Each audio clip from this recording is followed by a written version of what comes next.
Break Free from Plastic küresel hareketi, plastik kirliliği saha çalışmalarında tespit ettiği başlıca şirketleri bugün yayınlanan raporunda açıkladı.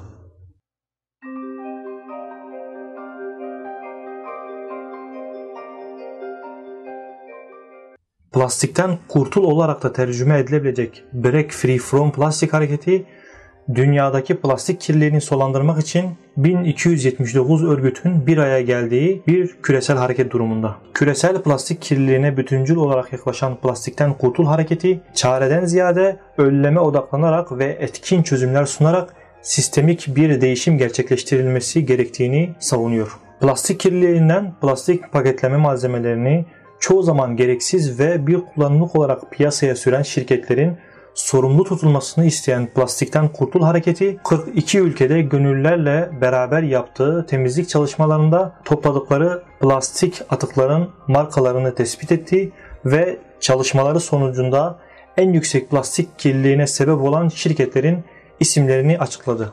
Listede yer alacak şirketler için en az 10 ülkede 100'ün üzerinde plastik parça bulunması kriteri uygulandı. Break Free from Plastic'in 2018 çalışmaları sırasında toplanan plastik atıkların %14'ü liste başındaki ilk 3 şirkete ait. 2018 yılında Plastikten Kurtul Hareketi'nden yaklaşık 10.000 gönüllü 6 kıtada 42 ülkede 239 temizlik çalışmasında 18.851 parça plastik toplandı. Bu plastik atıkların %65'inden fazlasında ürün markası görünüyordu. Toplanan plastik atıklar markalara ve bu markaları üreten şirketlere göre kataloglandı.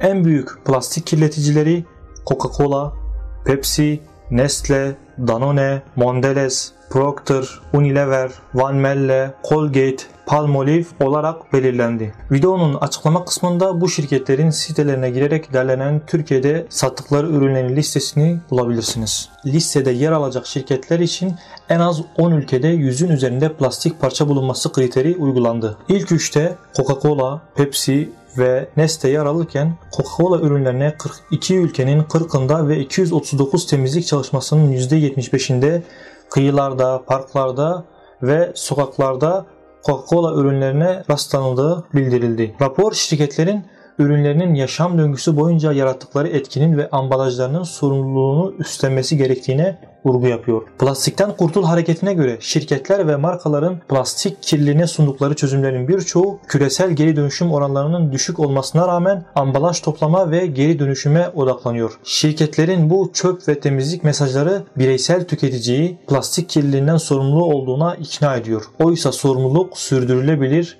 çözümler ve sistemler geliştirmesi gereken kurumsal kirletici olan şirketlerin kendisidir. Çünkü bireysel tüketiciler çoğu zaman imkansız seçeneklerle karşı karşıya kalıyor. Zira modern hayatta plastiksiz yaşam neredeyse imkansız.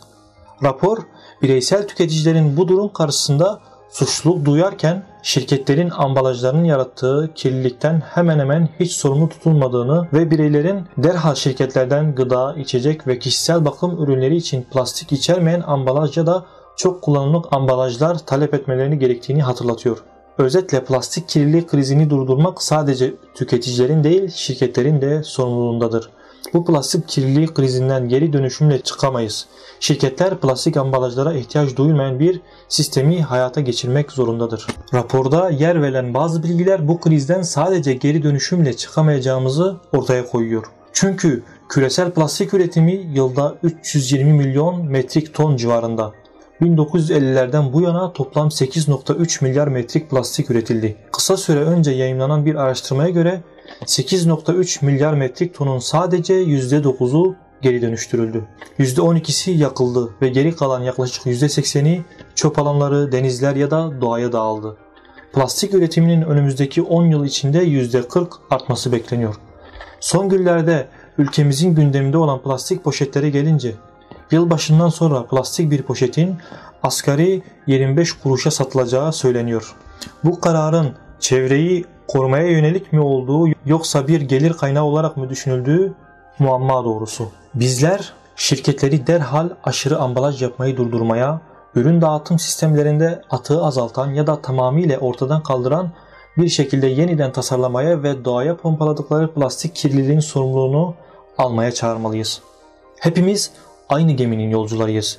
Eğer gemi batarsa hepimiz batarız. Satın aldığımız her bir ürünle, yaptığımız her eylemle, kurduğumuz her cümleyle yaşamak istediğimiz dünyanın temellerini atıyoruz aslında.